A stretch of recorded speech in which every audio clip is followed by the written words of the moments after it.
Welcome to Cycl'n Vancouver. My name is Steve. I'm a 58-year-old guy, 6'5", around 250 pounds, who enjoys violent combat sports, particularly hockey, football, and MMA, as well as lots of baked goods and cycling around the city. If you're interested in seeing what Vancouver looks like from the back of a road bike ridden by some spandex-wearing old dude, sit back and relax. This is Ride 282. Today is Wednesday, September 20th, 2023. Summer is still here, it's beautiful outside, the weather is perfect, and I'm getting out for another ride before the rains finally arrive, which is just a matter of time, as every Vancouverite knows all too well.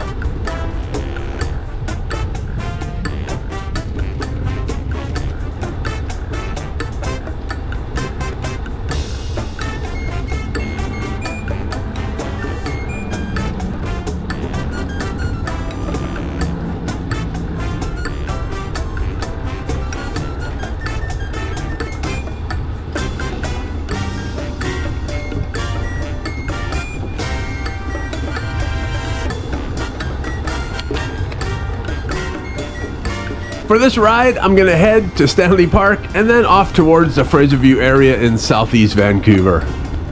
Here is my Strava route map for this ride.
If you watched my last ride, you might recall the concert stage set up in Stanley Park.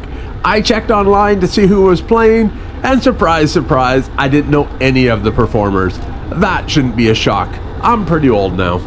I did check them out on YouTube, and try as I might, I just couldn't get through a video by either of the headliners. It's just not my type of music. Anyway, we've had amazing weather here for several weeks, but it did rain a couple of days ago, and I bet you can guess what was happening here on those days. Now, I don't mean to make light of it raining on an outdoor music festival. Even though that isn't my type of music, I wouldn't wish rain for them.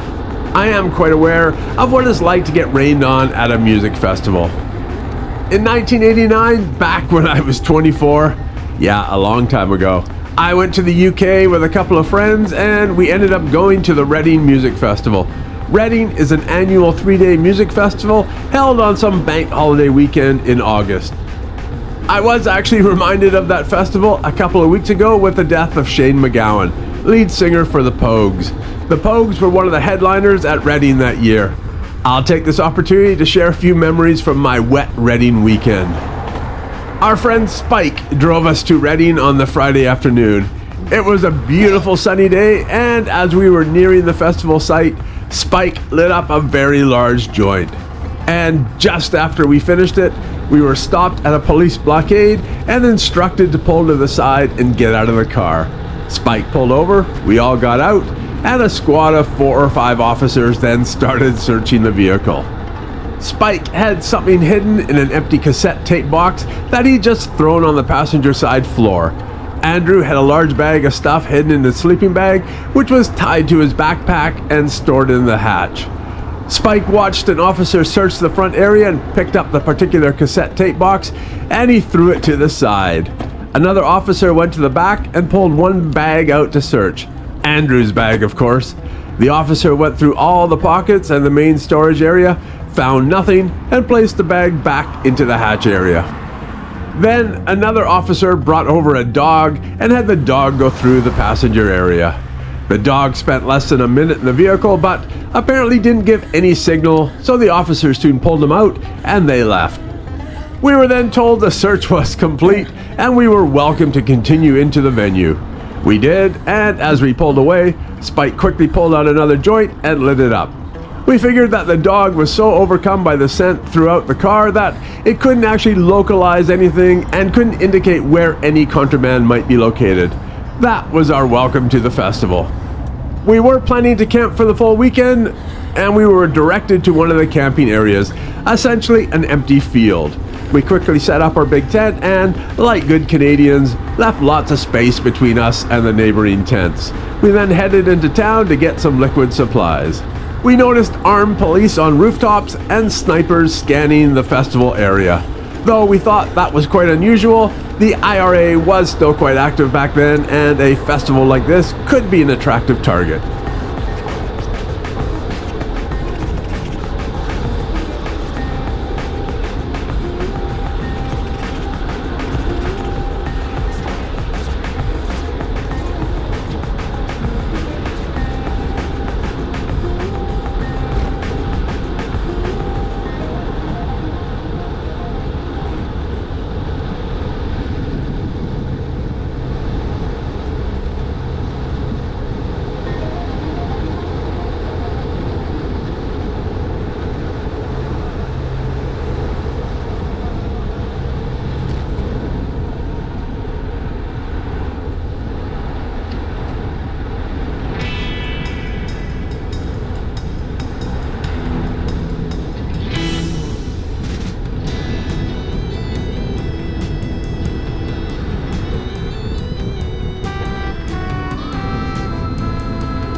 We got to the first pub and we went in for a drink. All the furniture had been removed and beer was served in plastic cups. That too seemed odd to us, but of course, we were just naive little Canadians. After that, we found the beer store, which was essentially a lineup outside some store where we picked up several cases and a few 2-liter cider bottles. Then we headed back to the festival. When we returned back to our tent, all the space we'd left was now filled by smaller tents.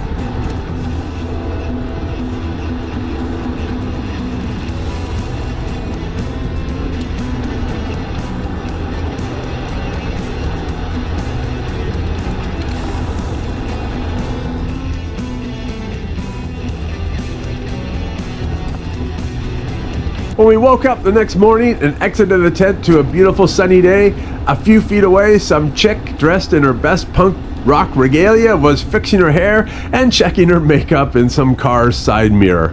Being that this was 1989, about 10 years after punk's heyday, it was clear that the punk look was now just a fashion statement. She probably looked more like one of those Madonna Desperately Seeking Susan clones than an actual punk. And she sure went through a lot of hairspray. We soon headed towards the concert venue and the rains arrived soon thereafter. It rained off and on throughout the weekend.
There were many thousands of people camped out on site. Everywhere you looked, fields were full of tents and flagpoles and more tents.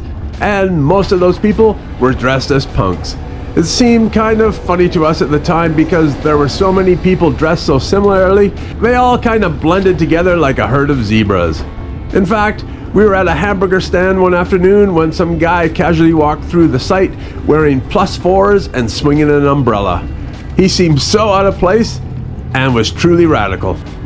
But even with the rain, we had a great time, drank lots of beer and cider, and ate many hamburgers from those stands. And through all that, it rained and rained and rained, with the odd let up from time to time. You just haven't lived until you've stood in line at a beer tent, only to have a puddle in the roof above you give way and empty down your backside.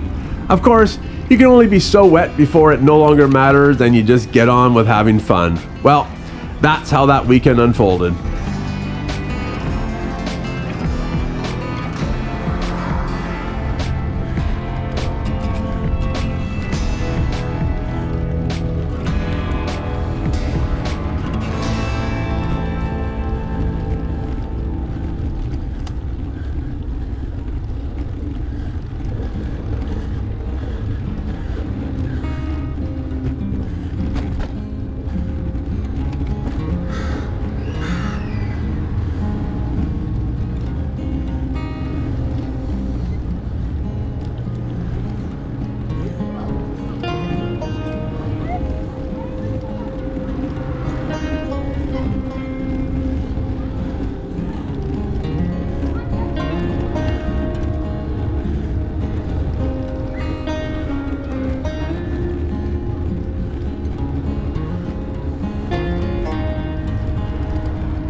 So I was riding south on Ross Street and looking for an alleyway to turn east into.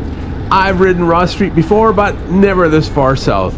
As it turns out, instead of an alleyway, I found a large Sikh temple. Then it occurred to me, this must be the Ross Street temple I'd heard about from time to time over the years. Usually around election times, the temple pops up on local news as some pandering politician stops by for a visit and begging for votes. Funny thing, but up until this moment, it had never occurred to me that the Ross Street temple might actually be located on Ross Street. That explains why this neighborhood has such a large Indian population, something I'd long wondered about, but now finally understood. Yeah, I know, I'm an idiot, but I just never put two and two together.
As you might expect in an area called Fraser View, you can see the north arm off the Fraser River off in the distance. Not that I was paying any attention to it at this time. The alleyway is quite steep and the road is covered in sand and gravel, and I was doing my best to safely navigate my way down the hillside.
Well, this turned out to be another decent ride. I completed 47 kilometers and 477 meters of climbing.